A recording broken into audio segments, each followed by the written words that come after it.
Great. Welcome, everybody. I'm so happy that you're here. I am Karen Flaherty, and this is the breakout session for Generator. Hope you've been enjoying the conference so far. I know I've already learned a lot, and it's just a lot of fun to be here. So this song Breakout, just for example, I mean, I just thought it was a play on words, right? That it's a breakout session, but here we are breaking out. Here we are as generators, especially within the human design community or within whatever community you're in, that we are able to break out and come to a place where we are sure of ourselves and know what we're up to and know how we want to proceed. So some of the words were like, when explanations make no sense, when every answer is wrong, you're fighting with lost confidence and all expectations are gone. The time has come to make or break. Move on, don't hesitate, right? So those are hopefully uplifting words and words that will help us to get through and also realize why we're breaking out, why we're here. Going through and just kind of talking a little bit about what it is to be a generator, and now that we're called alchemists, what does that mean? How does that kind of change our world a little bit? How can we become the people that we really want to be? So what I called it was generator hacks and flawed assumptions that trip us up on our path, because there are, if you've been a generator for any number of years, you know that there are ways that we get tripped up and we basically get in our own way, right? So that I've come up with some different hacks, because I've been doing human design for a while now, and I see these things over and over again, and they're kind of interesting. So if you didn't get the poll, this is what it looks like. So basically, I was just curious. I wanted to see again who's here. Are you a generator, or are you watching the presentation either now live or in the future for someone you love, and therefore are you a different type? I'm wondering how long it's been since you first heard about human design. For some of us, it's been quite a while. For me, it's about 11 years now, and for other people, it's a lot less than that. So I want to make sure that we're kind of talking the same language, and that I'm not, and that I'm just making sure that we're talking to everybody. How old are you? Just curious about that. In the past year, have you changed careers or jobs? Have you changed a significant relationship, your home location, or all the above? I know some clients of mine have really been through a lot of changes, and then other people have been really pretty much doing the same thing since the pandemic started. And so it's just interesting to see who's actually in a place where they're comfortable, they're doing what they want to do, and they've got the wherewithal and the resources and the significant other to do that with. For some people, it's been just the opposite, where it's been a year of real havoc in their lives. And then finally, does it feel like a breakout year for you? Just a yes or no. So this is my chart. I'm Karen Flaherty. I've written a book called Getting to Know You, and it came out in 2018. I've been a human design specialist since 2010. I found out about it in 2009 and then started soon after that. And I figure I'm uniquely qualified to do this, because not only have I been living with myself for the last 11 years since I found out about human design, but I'm married to a generator also. And so he definitely teaches me lessons every single day and helps to do all of that. My background is in corporate America, and I've more than 30 years or so in the corporate environment. So it's fun to know who comes together as groups in corporate. I always like seeing that, because as many of you probably know, you can put the charts together and then get a really interesting puzzle, right? And see who's there and who and what kinds of challenges you might have, or how it might affect you. So the way I wanted to start today is really to say congratulations. Congratulations, you're a generator, if you are a generator, and congratulations if you have a generator in your life. Because right now we're, as Karen's changing the words, we're becoming alchemists. And so what does that mean? Who are we? There's plenty to say about that, because first of all, I'm happy to be here and be talking about this specifically to generators, because I've never actually done that before. So this is a pretty cool thing to know that there's enough of us to be able to talk about being a generator. And we're in this unique kind of bubble, this change that Karen was talking about this morning, that we're, the Mayan calendar has, changed, ended, gone into a next cycle, however you want to think about it. And the generators get to play a new game. The game we always used to play was about being farmers and being very practical and taking on the roles of the servant and the factory worker and the farmers and basically anything else that needed to be done. We were the worker bees. And so now we get to choose, and now we get to figure out what we want to do. And my whole, the way this all came together for me was through the law of attraction, which I found out about in literally the year 2000. And then in 2009, I found out about human design. And so in my practice, what I've been able to do is pull them all together. And what's interesting now, ladies, is that not only is it the law of attraction going on, but I think it's the law of instantaneous manifestation. I think we're here to really start manifesting exactly what we want, when we want it, and how we want it. And if we allow ourselves to do that by understanding ourselves, this is my whole philosophy. If we understand ourselves, then we can do that, appreciate who we are, be consistent in who we are, let go of the rest. We're never going to be the things we think we should be. That's gone. The things that we were in the past, it doesn't matter anymore. And now you get to be who you want to be. And so Karen even says, you'll know what you need to know when you need to know it as a generator. How simple can it be, right? We don't really have much to do. The to-do lists are really a lot shorter now. So if you hold the intention with passion and then trust in the experiment that we're all going through, we as generators can literally sit back and wait to respond when we trust. And it does sound passive, but it's really not. I'm doing a lot. I'm doing more than I ever have, but I also have the energy to do more than I ever have. That's the beauty of this, I think. That's why I'm, hopefully talking to you today, because I finally gotten to the point where I don't feel the stress that I used to feel.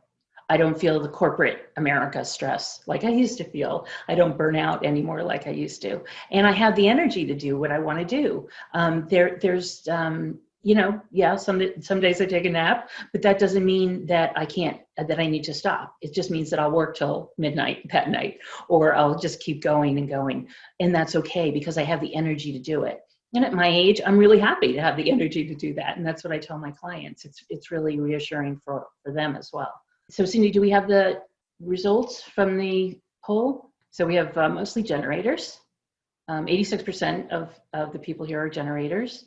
43% have only known about human design less than a year. That's surprising. A few more than 7 years, but it's pretty well divided. Most people are between over 50, but a bunch between 30 and 50. And in the past year, a number of you have changed things. So career, significant relationship, home location, and 29% changed all of the above. So you're in the right place. And does it feel like it's a breakout year for you? 86% said yes. So that's pretty cool. So thanks so much for filling out the poll. I appreciate that. And thanks for your comments. That's so sweet. Yeah, hugs to you guys too. Okay, so let's go back to the presentation, and now we'll get into some of the, actually what I first want to just talk to you about are some of the frustrations, because what happens is that, so here's some of the flawed assumptions. I'm gonna have to move all your beautiful little pictures here so I can see. So first of all, we think that because there's so many of us that we're less than. So, if you've been in human design any amount of time, you know that 37% of the population are generators. And that's a big proportion. We're actually even more than manifesting generators. And yes, we were here to be the people who did all the work. And that's why there were so many of us, right? But now we get to do a reset, really, right? We're doing a reset, because there's a lot of us, yes, but that doesn't mean we're anything less than. I mean, I have to tell you that I have never talked to a generator that, when they first got their chart, who said, oh, goody, yay, I'm a generator. That just doesn't happen. I myself was not happy when I heard I was a generator, believe me. I didn't know what all the other pieces were, but generator didn't sound that great. And so we just assume that it's a kind of a less than thing. And so I'm here to tell you, no, this is a pep talk for generators. This is a pep talk to let you know how wonderful you are, how much you've got to offer, and how much we can do as generators. And really, I think it's our time. I really think it's our time to kind of bust out of our bubbles and start doing things. Sorry, and I just wanted to go through the flawed assumptions first, and then we'll get into the good stuff. But one of the other assumptions as a generator is that our throat, as a generator, your throat is never connected to your sacral or to any other motor for that matter. And so we think that our voice it matters, but it doesn't in a way. It doesn't matter when we're making a decision. When we're making a choice of any kind, if it's coming from your head or you're out of your mouth, you shouldn't be paying attention to it. And I only got this on a thing I was listening to Rod lately, where he said that, and he's like, it just doesn't make any sense. It's like a verbalized yes or no for a generator will not be affirmed by action. It doesn't make any sense. It's not gonna, the only thing we can respond to is the uh-huh or whatever it is you say from your sacral. That's where the action comes from. And then even if you do have a defined throat, you might think that you have a voice, but you really don't. I hate to tell you, I have an open throat. My husband has a defined throat.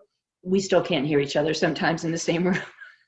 And I wish we could sometimes because he ignores me and I ignore him. But it's really not. Take my word for it. It is not personal. It's just energy. Thank goodness you're here today because a generator with an audience is a happy camper. But otherwise, it's hard for us to be heard. If people don't want to hear us necessarily, or they're not expecting to hear us, even if it's a spouse or a significant other, they won't hear us. And so even if you have a defined throat, you might think you have a voice, but you really don't. And so, and then of course we all grow up thinking with the Nike, just do it, we're just do it people. We're really not. As generators, we're not the just do it people. And then half of us are running around with defined ajanas anyway. And we grew up being trained to listen to our heads, right? Especially if you've had, more education than the average bear, you're going to think that you should be using your head. It was funny to listen to Maggie Ostar the other day because she's, very well educated. She's got a PhD and she's a generator. But so we think that we should be heard, and yet, and we're using our heads, but we still can't. We think that we have to make goals and pursue them, and we don't really. I have a different way of doing that I want to tell you about. So there are a lot of generator frustrations. My favorite, of course, is Apple's lack of manuals. It's like, who thought of this? Who thought that we didn't need manuals? With so many people in the world at being generators, I'm really not sure how they've succeeded for so long, except that all of us know how to Google, and that's been my saving grace to operate any of my Apple products.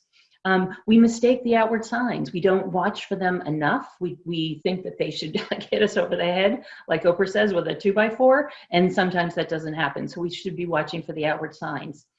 We also don't keep our eyes open for opportunities, because the opportunities can really come from anywhere, right? From anyone. And so we should be looking for the opportunities.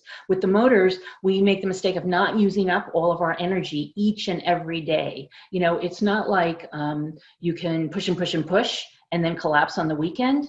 With motors, it's the opposite. If you've got a lot of motors, 2, 3, or 4 motors, I happen to have 1, but I still get, I still have to use it up every single day.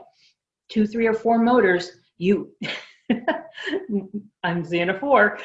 2, 3, or 4 motors, you got to use them up every single day, and it's almost like you don't get a day off, which kind of sucks. But if you use the motors up, then you'll feel better. You'll sleep better, and I'll get to sleep in a little bit. But sleep is really important for generators. And then there's the masks we wear. Any of the shoulds that we think we have to do, these masks basically squash our magnetism because it's not our authentic selves. And in human design, you really want to be your authentic self. And then, of course, if you have so many open centers that take in other people's stuff, some generators, I'll show you in a second, only have 2 centers defined.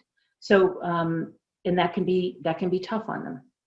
So here's my recipe, basically, for being a generator. You want to make your decisions with your mind. sorry, this is making your decisions with your mind versus your gut. If you literally put your two fingers in front of you and make a decision with your mind, with your mind, with your mind, with your mind, you're going to go all the way to the right. And then if you make it with your gut, with your gut, with your gut, with your gut, you're going to go all the way to the left. And you can be in two very different places when you're making decisions from those different places. And then what happens usually especially with generators, is that we say, okay, I'm going to use my mind today, and then I'm going to use my gut, and then I'm going to use my mind, and then I'm going to use my gut, and then I'm going to then back and forth and back and forth. And guess what? We're marching in place. We're not going anywhere because we're using our gut and then using our mind. And we think that maybe our mind knows better. We think that we should be doing that, but it doesn't really work out. It's very different endpoints for both of those. So it's your choice. It's always your choice. You, as a generator strategy, and these are just suggestions, some will work for you, some won't work for you, but I just ask you to try them on. It's just different ways of looking at the generator strategy, right? It sounds so simple, just wait to respond. Well, guess what? For a lot of people, they don't get that. It doesn't make sense right away. And I understand, because I had to kind of ease into it myself. It didn't come naturally to me after using my head for so long. So this generator strategy is to wait to respond. And so, early on in our culture, we thought that we had to make decisions with our head and then rationalize. So according to our strategies, really, it's much better to use your gut and then rationalize. So what I tell my clients is to use your gut, get the answer, and I'll tell you a few different ways for getting that answer, and then rationalize it, right? Then do your list of pros and cons, because whether you have to explain it to your significant other or to your boss or to your kids or to anybody, your friends, relatives, whoever it is, if you have to explain it to them, you can come up with just as many reasons and rationalizations by using your gut as you can with the others. Now, sometimes they will seem a little crazy, but you'll still be able to, if you sit down and think about it, you'll be able to rationalize that and come up with reasons why that should work, because you and you know why it should be working. So my recipe is, my quick recipe is to make a list, make lists of what's important in your life. And again, this kind of goes back to the law of attraction thing, where you can make a list of just 10 or 12 items, let's say, of what you want your career to look like, what you want your home situation to look like, what you want your relationship to look like, whatever it is that's important in your life, you want to make a list for that. And by list, I mean the positive aspects of what that feels like. So that as you read this list, and you only have to read it once, you could read it every day if you want, but I just tell my clients to at least read it, write it and then read it once, so that you get that feeling of what it feels like to have those things, or to have that feeling, right? That's really all it is. Sometimes it doesn't cost anything at all. Really, when it comes to money, especially in businesses, like if you were making a list about how you wanted your business to look, when I get to money and I talk to my clients about it, I just say, you want to write down things like, I want to have enough money to pay my bills, to put some money into the business, to do the things I want to do, and to save some for the future. Because most of us, we really do not need to be millionaires tomorrow, right? We think that would be nice, but do we really want that? I really don't, to be honest. I really just want to help people hear about human design. I'll make some money along the way, yes, but that's not really a driving force for me. Now, it is for some people, and that's fine. But for those pieces of the puzzle, you don't need to put a dollar amount. I actually think the universe doesn't like that. Don't tell Tony Robbins, but I really don't think the universe likes that. I think the universe is much better off with the vague descriptions of what we're hoping to feel, right? Of what we're hoping will be in our relationship, of what we want our relationship with our children to feel like, of what we want our business to look like, and then of what we want our community to look like. Any of those things, you can make a list for those. So that's the way I describe the list.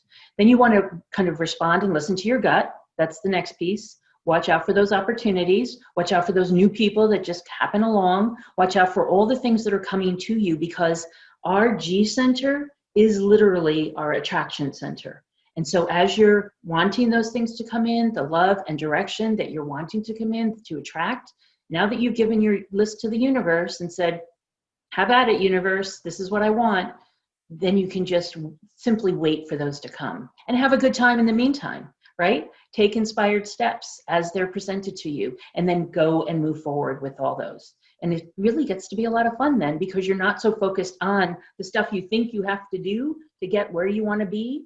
You know, even in marketing, even with a business, I tell my clients, just do the things that feel good to you. You don't really have to do anything else. Do the things that feel good. When you're doing the things that feel good to you, that you really like doing, like I really like talking to people. I like being out at, you know, shows and expos and things like that. And I can't do that this year. But then look what's come along. I've gotten a bunch of different, you know, speaking gigs that I can do and let people know about human design that way. So it's always, there's always a way. And the universe provides that way. And so then you get to take your inspired steps, listen to what your gut says and take those inspired steps. And then you want to practice with your gut. And until then, I know a lot of my clients say that they don't trust their gut. They haven't used it for so long and they just don't trust it. Now, I get that. I didn't trust mine at the beginning either. I just knew it had, you know, told me to do some really strange things sometimes in my 20s and 30s. And I lived to regret some of them, but I still had fun in the process. And I always learned a lesson. So if it's having fun and learning a lesson versus maybe I shouldn't have done that, usually the gut wins out with the having fun and learning a lesson. And so what I suggest to my clients is that they use the swaying method.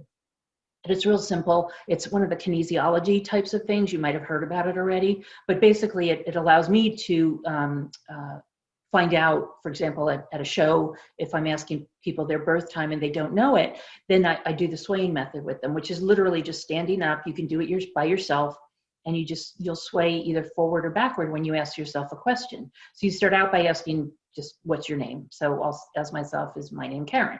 And then I sway, usually you sway forward, at least in the Northern Hemisphere. Yes is forward and no is backward. And in the Southern Hemisphere, it's the opposite.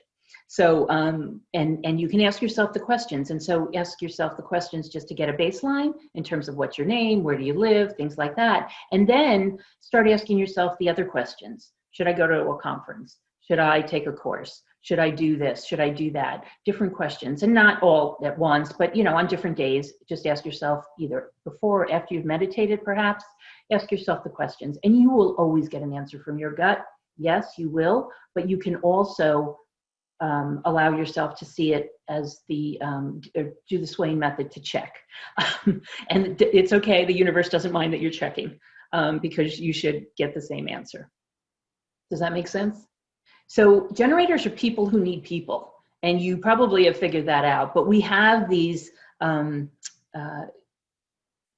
these human design charts that show us that we need people. We need other people, because Ra said that if human design were a game, all roads would lead to the throat for the win, right? That's what would allow us to win. And so whether your throat's defined or not, whether you're single definition or not, we still need other people to bring us energy to the throat.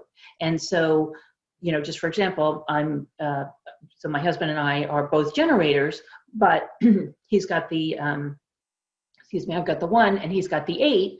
And so together we are a manifesting generator, which is great because it gives us energy to be together and to basically have this united front when we're talking to other people, which people recognize. And so whether you're, we just need other people around us. And so we really thrive around other people, whether it's at home or at work or at school. We need that socialization. And really, this is why I feel, it's hard for me to watch the news sometimes, because I'm realizing that the kids are just missing out on this socialization. It's great that they're hopefully with their parents or with, people in their families who really they want to be with. But for a lot of people, it's not a good time because they're not able to socialize as much as they want to. So, I'm all for Zoom meetings, whether it's a discussion or a work meeting or school meetings or things like that, because people will still get the energy from there, and you will still have that interaction. Just like I have on the phone a lot or with a Zoom call, you will still have that energy interaction, because as we know, the quantum physics travels, and it definitely keeps us, keeps the energy moving amongst people. The two generators will bring the energy to the throat. But the easiest way, I will tell you, if you meet a business partner or you're, wanting to be in a relationship or something like that, it's not necessary, but it certainly is a lot easier. It's kind of a shortcut to be with a generator, or with a manifestor or a manifesting generator, because those people will definitely bring you energy. And of course, every generator is unique. So I want to show you a few different charts. Okay, so this happens to be John Lennon's chart, the leader of the Beatles, founder of the Beatles, songwriter, singer, musician. He's only got 2 centers defined. Now he is a generator because he's got the sacral defined and the emotional solar plexus. But with those 2 centers, he created quite an empire with his songs and really the business acumen that he had, along with Paul and Ringo and George, of course. But he's the one who started it.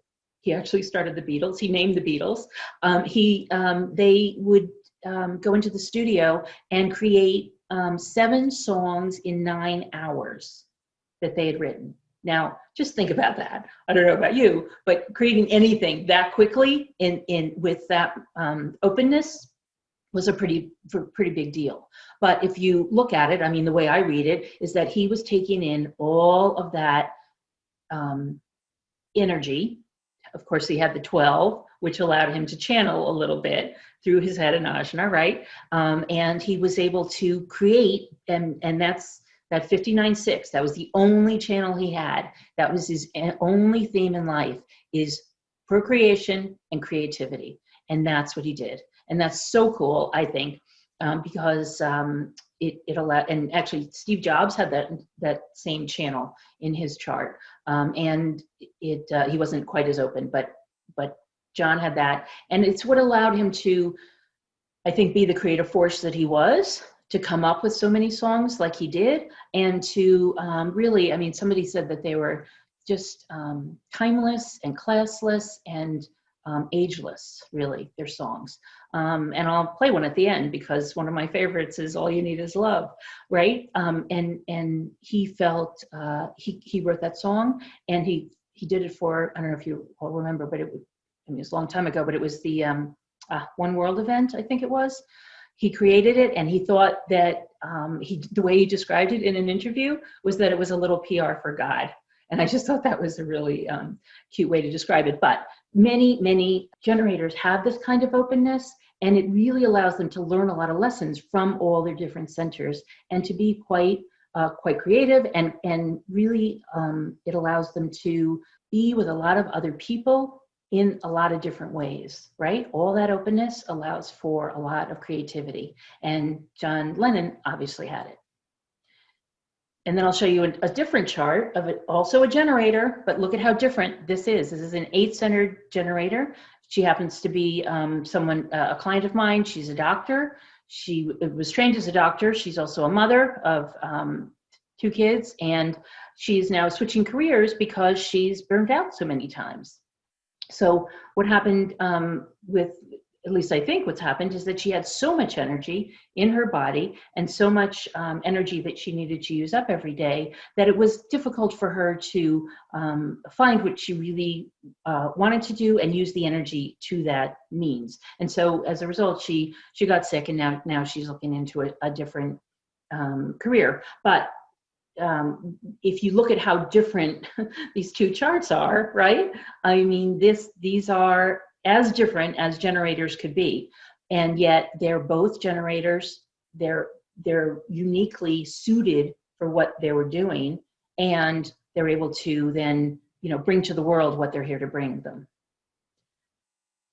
So I thought it'd be fun to just show you a few different generators. There are loads of people out there who are generators, and this is a quote from Lady Gaga. You might have heard this at the, I think it was the Oscars last year, but she said it's not about winning.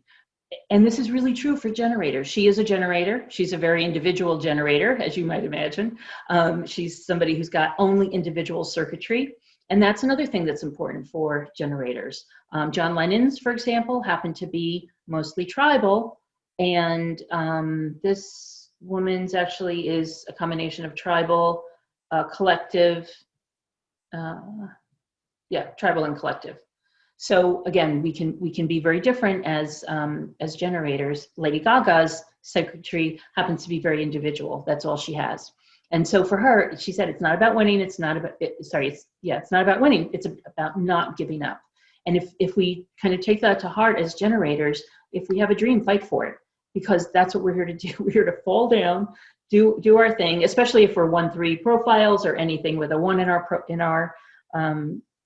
profile, or a 3 in our profile. And there's a lot of us like that, but there's a discipline for passion. And it's not about how many times you get rejected or fall down or beaten up. It's about how often you are brave enough to keep on, how many times you stand up and keep on going. And that really makes a lot of sense to me. And it's the kind of thing that can allow us to keep going, right? That we are here to keep learning, keep having the lessons, keep trying new things. And so a bunch of these people, I mentioned John Lennon already, but Bill Gates, Oprah Winfrey, Steve Jobs, all billionaires. There's nothing, I will say, there is nothing to stop us from making money as generators. Okay? There's nothing to stop us. Tom Brady, Ronald Reagan, Jordan Spieth, he's a golfer, Jim Carrey, who, famously wrote himself, what was it, $1 million check or $10 million check, I think, when he was like 20, and then was able to cash it later on because he really did make the money. Edgar Casey, Eli and Peyton Manning, both football players, both had long careers, right? And they were generators. They are generators. And Albert Einstein, who is famously so brilliant, and I love thinking about his chart. So I was wondering, let me just stop the share for a second, Cindy. Cindy, do we have any questions? We haven't really had any questions, lots of comments. Okay. All right. Like individuals there. Okay, good. So I will continue. Any questions? Anything you want to pop in with? Anything that I said so far that either makes sense or you need more clarification on, or doesn't make sense? Oh, there's a question? Okay. Yeah, Heidi asked, what's the best way to listen to the sacral? So that's a great question, and we talked about a few ways. So I talked about a few workarounds, actually, is what I talked about. So to listen to it is first to get quiet, right, and to find a way to hear it, and then really, so a few things you can. First of all, if you live with somebody who can ask you the yes or no questions, that's great. But you can also ask yourself the questions, as I mentioned, and listen for the sound or the answer within yourself. It's your inner being talking to you. And, part of it is trusting, right? Part of it is trusting that your inner being is always on your side. There's nothing to stop it, or there's nothing to worry about there. Your inner being is always on your side. What's there for you, right? It's always there to help you and answer the question. So whether it's as simple as, going into the drugstore and wondering if you should get this toothpaste or not, and just kind of holding on to the toothpaste and saying, is this the one for me? Or anything else in the store, or something serious, right? Something more serious. What? So it doesn't answer the hows, right? It answers the yes and no questions. So that's kind of a tricky thing in itself, to make something into a yes or no question. But as you practice, you'll get better at that. So you want to make it into a yes or no. So just for example, I'll give you an example. One time I was asking myself, should I go to a conference? It happened to be it was 2 years ago in 2018. And I was thinking about going to a conference with a friend of mine. She had an extra ticket, and it was down in Miami, so it wasn't all that far. But I was just having this hesitancy about going. So I asked my sacral, should I go to this conference? and should I be working with this person for a business? And I got yes to going to the conference, but no to doing the business. So that was a little confusing, right? Because I wasn't sure then why I'd be going to the conference if we weren't going to be working together, because it was a business conference. So then I go to the conference. I decided to trust it, right? And I did the Swain thing also, just to check it, and I got the same answers. Yes, go to the conference, but no, don't work with that person as a business partner.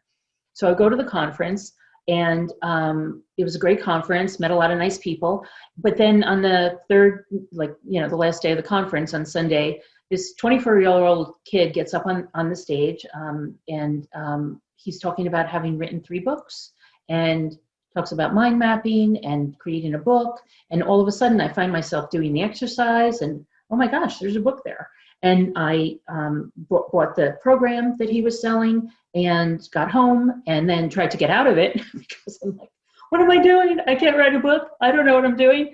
And yet, and they wouldn't let me out of the contract, right? So it wasn't a lot. It was like $2,000, but I mean, it was enough. I was worrying how I was going to pay for it. But they wouldn't let me out of the contract. They said, go through these steps and do all this. And then if you really don't like it after 2 months, then we'll give you your money back. So I did all the pieces, and I was like, oh gosh, there really is a book here. And so I did it, and I created the book, and that's Getting to Know You. That's the book that's out. It's a bestseller. People are still buying it 2 years later, which is fantastic, right? But if I hadn't gone to that conference, I wouldn't have heard about this guy. I would have had no idea. And so it was my inner being telling me to go to the conference, yes, and not be in a business with that person. But I was there for another reason. But in my head, I couldn't have known that that guy was going to show up and sell his book program, right? How could I know? So a lot of times we have to trust. We just have to trust. We have to trust that our inner being knows what's best for us. It might not always look like it, but it's what is there for us. It's what's presented to us, and it's what comes up for us. It's what's attracted to us, right? Whatever we're attracting for us is usually good stuff. And so if you can trust that and know that it's coming, right? I mean, I don't make millions from human design. I don't think I ever will, but I love what I'm doing. And so the money comes. And I really believe in my heart, I really do believe it now, that if you're doing what you love, the money will come, right? When you get to the point where it's yours and yours alone, when you've come up with a really unique way of doing it, and Karen says the same thing, Karen Curry says the same thing, it's your business, it's your way of expressing it, it's your way of doing it. So for me, it felt good to do a book. And now with the book, I do speaking things, and hopefully, again, I'll get out to do holistic fairs and expos and things like that, because I love being out meeting people. I've met thousands of people over the years doing many, many fairs. And that's the way I've met a lot of people who want to hear more about human design. And so all of that is just a way of saying that, well, I'll get to it in a minute, but I really feel you have to know your values. You have to know, there's somebody who does a thing, know your value. You're going to know your value by being consistent with your own values. My values are about integrity and trust.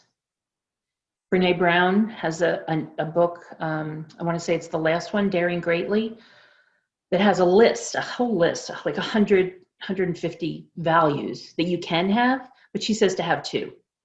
And so after reading that book, I realized what my 2 were, and my 2 are integrity and trust. So it's me trusting the universe, trusting that I'm going to be taken care of, trusting that everything is going to come my way as a generator, because, hello, we don't have the voice to make it happen otherwise. It's not going to happen. You kind of have to trust, ladies, because it's only going to come in that way. It's only going to happen if you're trusting. So, and I'm not saying it has to be one of your values, but part of it, a piece of it, has to be the trust, right? So have the trust, and then for me, it's the integrity, because for me, it's just a big deal for me. But then, of course, it's been the lessons as well. This is the lessons that I've been taught, because as far as integrity goes, I've been betrayed by friends, family, bosses, you know, you name it, and somebody's betrayed me, and in big ways, and, you know, like mostly not forgivable ways, or at least most people would not forgive them. And yet they were betrayals that I had to get through, you know, pick myself up again and keep going. Because what choice do we have, right? And then as far as the trust, you know, I have to trust that things are going to happen. Things are going to come my way. Things are going to they're going to fill my lists, right? They're going to allow me to have those feelings that I've created from my lists. So the listening, the just practicing with, back to your question, sorry, back to your question is standing in front of the refrigerator and saying, what do I want for lunch? Do I want this or do I want this? And just practicing doing that. Literally saying those guttural sounds, right? They sound pretty guttural, but they are what we respond to. It's what our sacral responds to. And It's I like to say it's like two little kids, you know, when they're having a fight over a truck, right? When they're 4 and 5 years old. It's mine. Back and forth. And they'll be fighting over that for hours, right? But they'll always be using those little generator sounds, and it's so cute, and we love it. But guess what, ladies? They work for you too.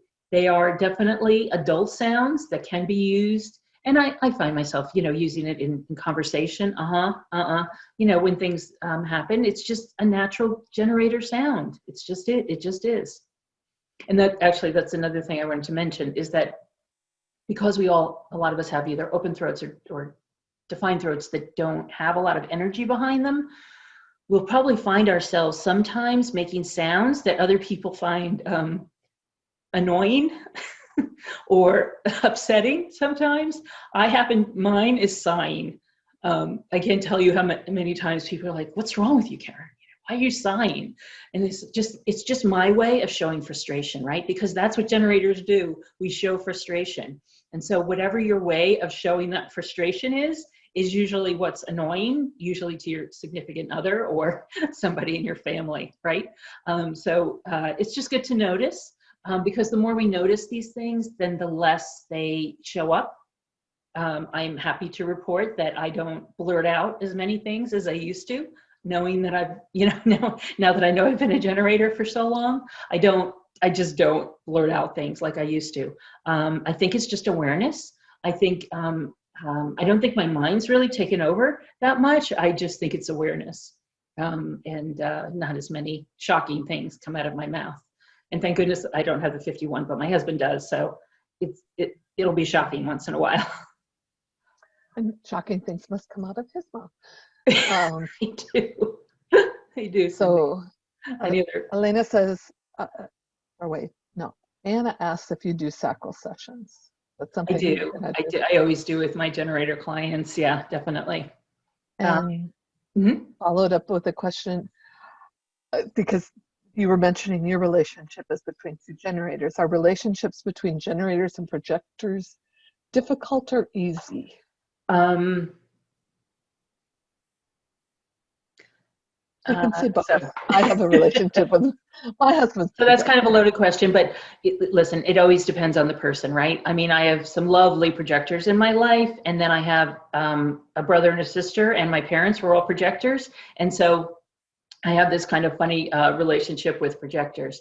I would say generally, a generator and projector are quite good together. It would really be nice, of course, because neither of them have the throat energy on their own. It would really be nice if somehow that comes together so that their what we call electromagnetics are coming together in a way that allows them to become a manifesting generator.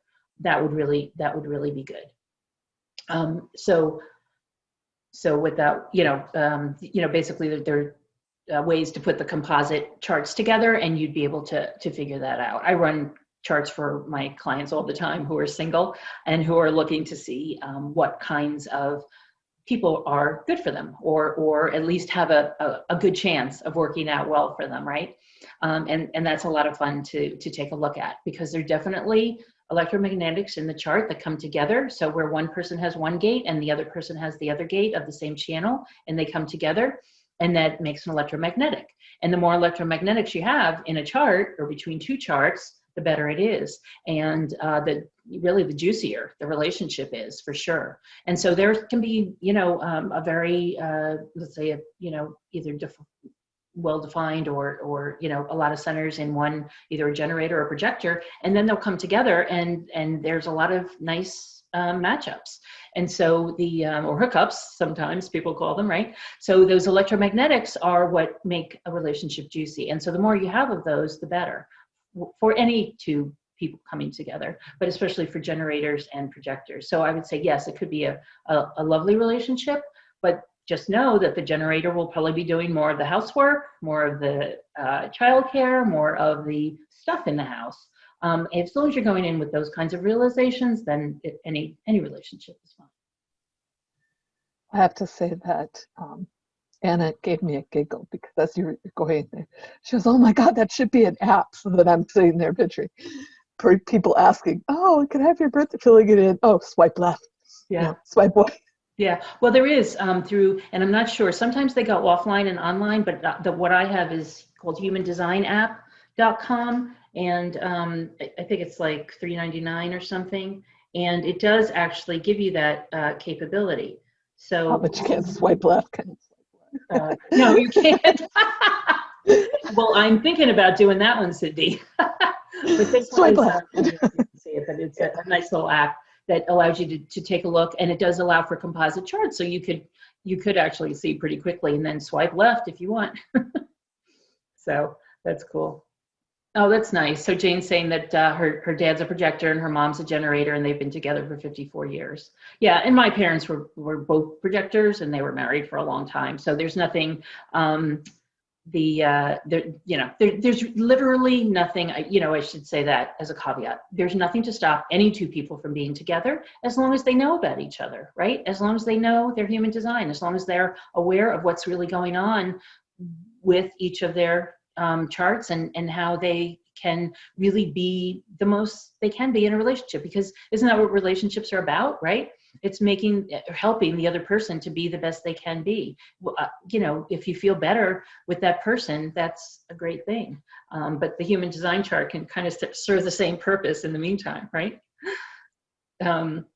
So let me go back and and then Cindy, just let me know if there are more questions. But I thought this was interesting to look at Jane Fonda. Now she's got 5 channel centers defined, and that root center is open. Sorry, it got chopped off. But I just heard an interview with her the other day. She's 82 years old now. She's got a new book. She's as you probably know, she's been an actress, an activist, environmentalist. She got arrested 3 times in DC just a few weeks ago she said, literally, as she said in the interview, with a bunch of other old ladies. So I think this is just a preview, if you will, of what's to come.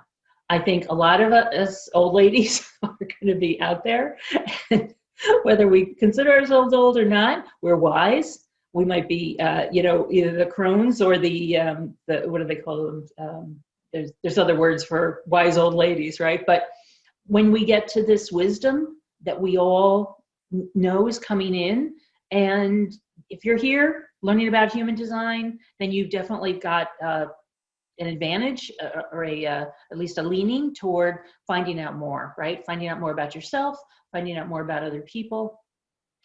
She always wanted to be, this was interesting that I literally just heard, that she wanted to be a full-time activist in her 40s. That's what the way she was leaning. But a very good friend of hers who was a lawyer in DC told her that to do what she does best, that she would really, if she followed her path, which was to be an actress because she was such a great actress, that she would, and I'm just quoting Lee Strasberg, her coach, is because she was a great actress, to do what she was really here to do, right? And not get into the activism. Now she's still back in activism. She's still not retired from acting, but she's doing the activism more. So she gets to do both, but really do what feels the best for you. So as a result of that, because she went back to acting, she started her own production company. Now, I don't know you know, she's a generator who started her own production company, but I found this really interesting, that a lot of women actresses who were like in the 30s and 40s and 50s, they could not, because as we know as women, they could not start their own production companies. They literally couldn't get a bank loan. They couldn't sign anything. They couldn't get a credit card, right? Then not they existed, but they wouldn't be able to get any money. And so they all had to co-sign with their husbands. And so people like Doris Day, Lucille Ball, Mary Tyler Moore, they all happened to be manifestors who had that inkling, right, to start their own production company, but they did it with their husbands, who just happened to be generators. So it was just, you know, kind of interesting the way that happened, but thankfully Jane Fonda, because she didn't start until the 80s, was able to start her own production company. But there's nothing to stop us. Literally, we will have that energy of the sacral forever. It's not going anywhere. You are literally gonna trample into your grave, or whatever you're going to. You will just walk right in. There's nothing to stop you. If you're doing what you love, you're just going to go out like a light bulb. And that sacral is always there to take care of you, to nourish you, to feed your passion. That's what I feel like it is, that it's there to feed your passion. It's there to say, okay, what do you want to do, Karen? Oh, wow, let's do this today. And then I've got the energy to do it, right? And I always have the energy to do what I want to do. The older I get, the more I see that, right? We went on a vacation we just drove to Asheville, very quiet, very isolated, you know, practically didn't see a soul, but at least we got away from the humidity of Florida for a little bit. And I was able to do everything I wanted to do. And then when it got to be time to come home, guess what? I was like, you know, I'm a little tired now. And so it was like my energy was there for everything I wanted to do. And it's here for today, right?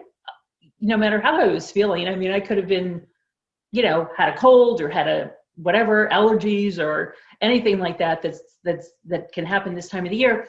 And here I am, right? Here I am with energy, with my boots on, it's showtime, right? It's showtime for generators.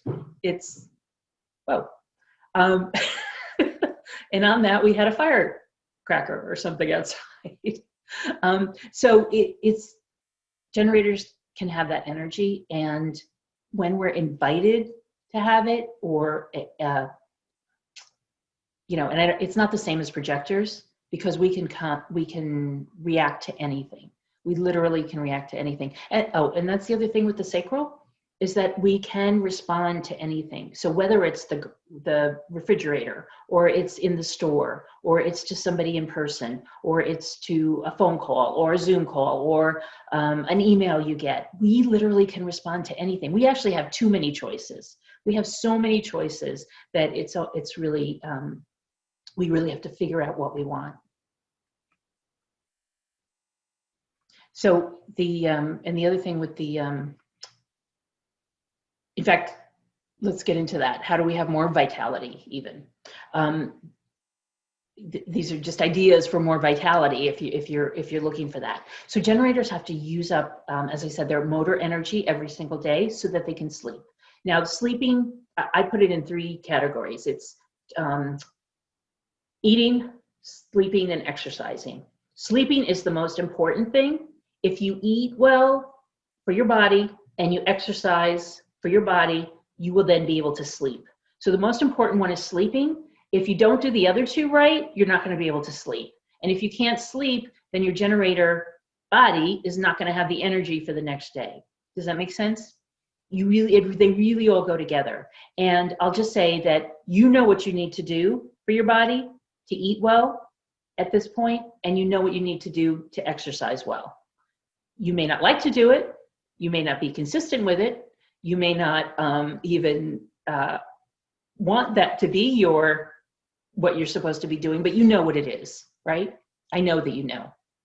And so when you do those things in accordance with what feels good, especially after 50 years old, you know, it's like 30s and 40s, we kind of get away with a lot, but after 50, You want to be eating and exercising the way you want to, the way that's good for your body, so that you can then enjoy the sleep, get a good 8-9 hours of sleep every night, whatever it is, and then continue on. And most people do need 8 hours, so try not to skimp on that. The thing to have more vitality, you got to know that the authority lives in the body, not in the head or ajna, right? Whether you're sacral or emotional or splenic, those would be the only three that generators can be, right? No matter what you are, that authority lives in the body. And somebody said this on one of the classes the other day, but that authority is in the body. It's not in your head or ajna. And so you want to just drop into the body, into the present moment, and that will always bring you more vitality. It'll also bring you more clarity about what you need to do. And that's, again, where you can get your sacral answers if you're asking a question. If you want to relieve too much energy in the body, I have a Reiki master who gave me this a long time ago, but she said basically you can do a sweep of the energy so that you can sleep better, right? So say, like a John Lennon who's only got 2 centers defined, he's got all this other energy coming in during the day. He needs to clear his energy every night, probably, just to be able to sleep well. And so this is a nice thing to be able to do to sleep well. Just literally take your hands, sweep them down your body as far as they'll go, whether you're sitting or standing or laying down, and just say something to yourself like, please clear all the energy that I might have taken in during the day so that I can sleep soundly, or so that I can go to my next client meeting, or so that I can, have a clear conscience as I have this discussion with my significant other, anything like that, because you know that if you're taking in that energy, you need to get rid of it. And that Reiki move is just a real simple self-Reiki thing that you can do that people love, and it works, and I do it all the time. Now, if you get triggered, because a lot of us get triggered, especially these days, there's a lot of stuff going on, but it's all, hopefully, for a reason. Hopefully you realize it's for the greater good. We're going through this period of tumult, of drama, of a little bit of darkness to get to the other side. Nobody, we never get anywhere without struggle.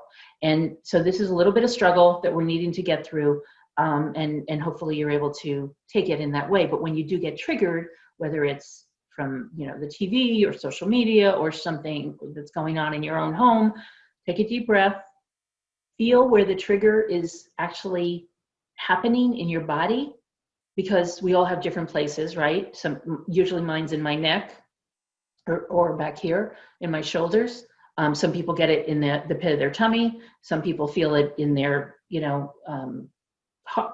heart area. Some people get a headache. Wherever it is, take a breath, and then take another breath so that you can respond in a way that's appropriate, right? And take as many breaths as you need to, because sometimes those triggers don't go away very easily. But if you're getting those triggers, just take a deep breath and try to get rid of them.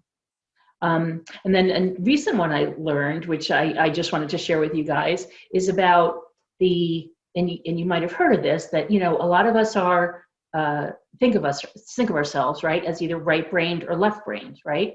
The left brain being the more creative, the right brain being the more logical. And in human design, it's so cool that you can actually see it. I mean, people love when I tell them exactly how they're thinking, right? That's a cool part of the session. But when you're logical and supposedly right-brained versus the left-brain creativity, it's really nice to be able to bring them together, right? We all are at a point now where, and especially with the 6124 in right now, all of us have that holistic channel in our heads, and so it's great to be able to bring them together. And it's kind of it's nice to do. It's nice to be able to do, especially when I'm writing or talking with people or whatever.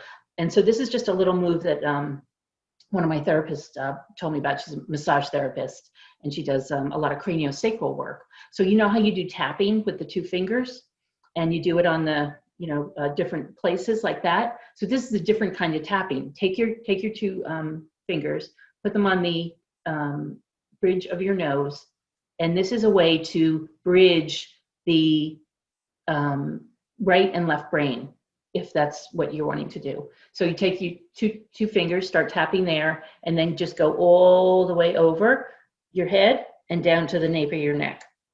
And you could do that once or twice or a few times if you want, but it's just a little tapping just to let the brain know that you're ready to do something that's going to involve both the right and the left hemispheres. And I thought that was really cool. And that's seemed to work for me.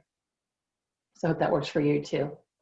So next I wanted to talk about finding your passion as a generator, because a lot of us are in change, right? As you answered in the poll, a lot of us are changing either relationships or jobs, changing careers, transitioning into something new, getting laid off, and trying to find out what we're doing next, right? These are all different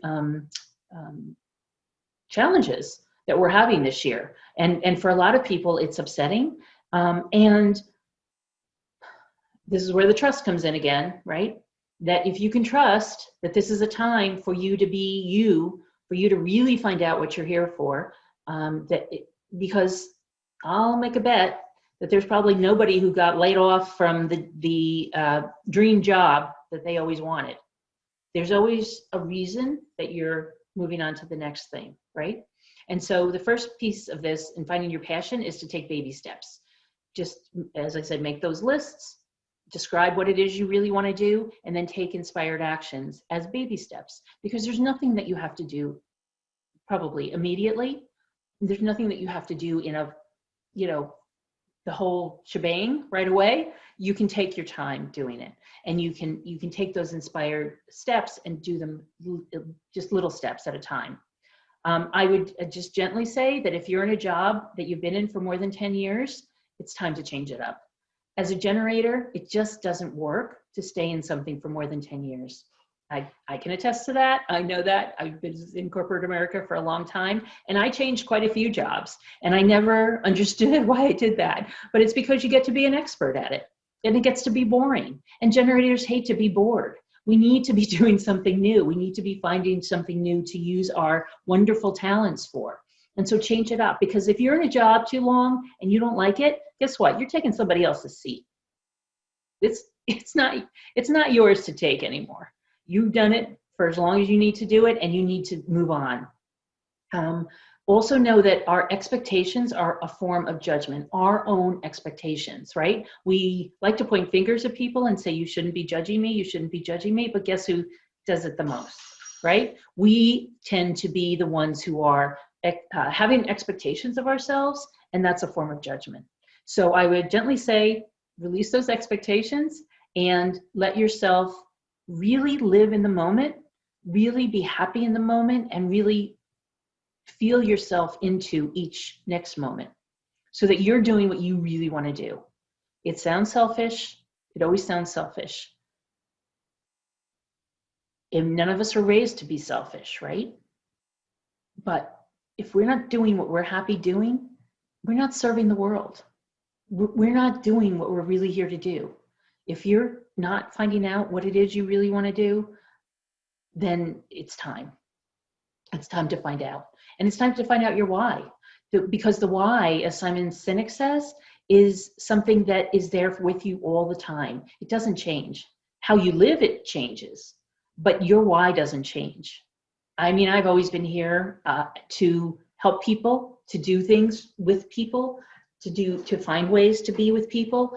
And that's everything I've always ever done is marketing and sales and training and helping people know themselves better, helping them to feel better, helping them to get products that help them feel better.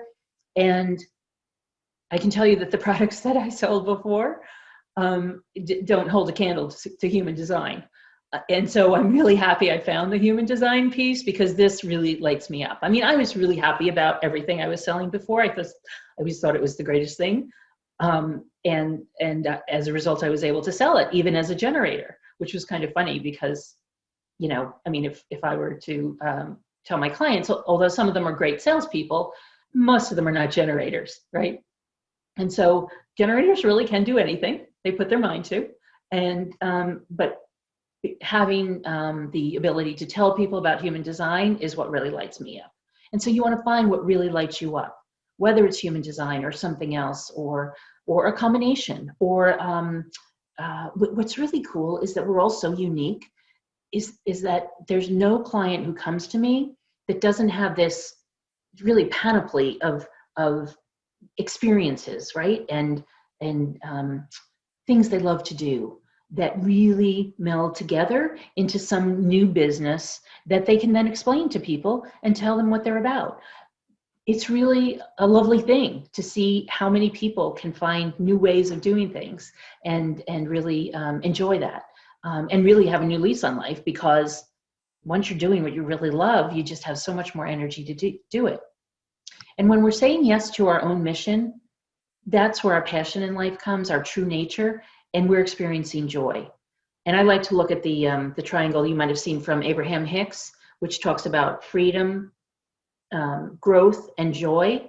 So really we have the growth first, which leads to freedom, and then that creates the joy.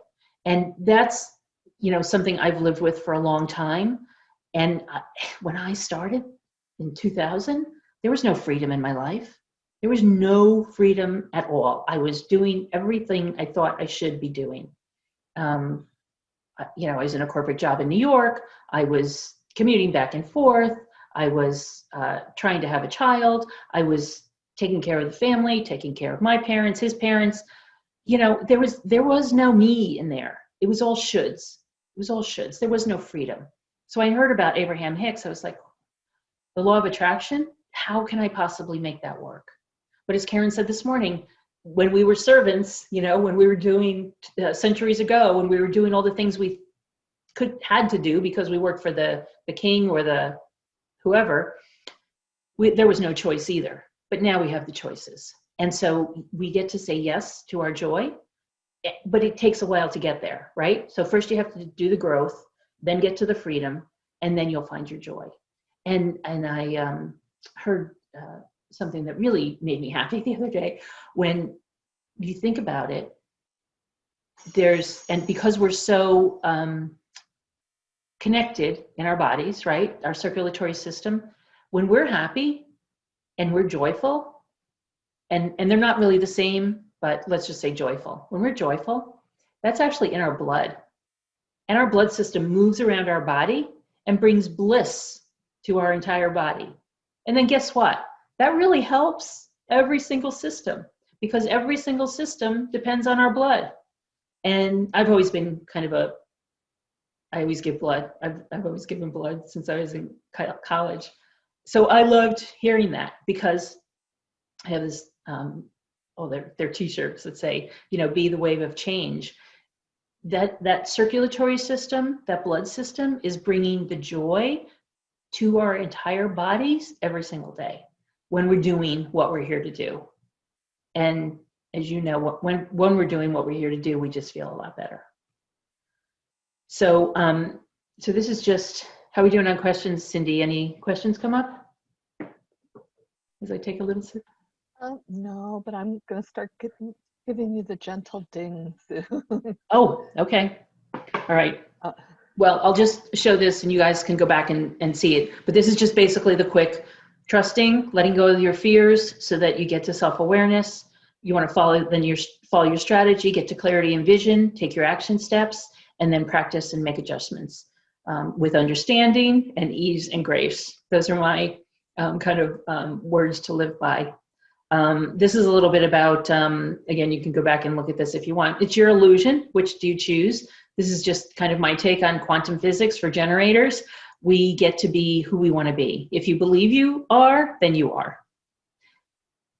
And I just wanted to end with, because suddenly as generators, it's time to start something new and trust in the magic of beginnings. And that's from Eckhart Tolle. So that's a nice quote. That's it. Oh, you know what? One more. Just because while you're getting the slide up, yeah. Where did you hear about the blood thing? That was so moving. This is from Anna. I'm sorry, about the what?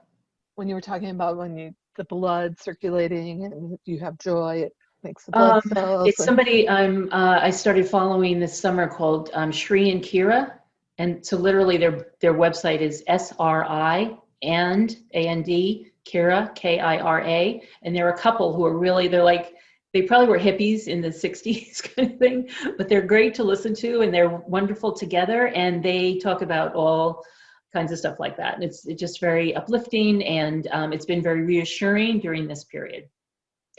So one thing I thought the generators might like is learn the rules like a pro so you can break them apart like an artist. That's from Pablo Picasso.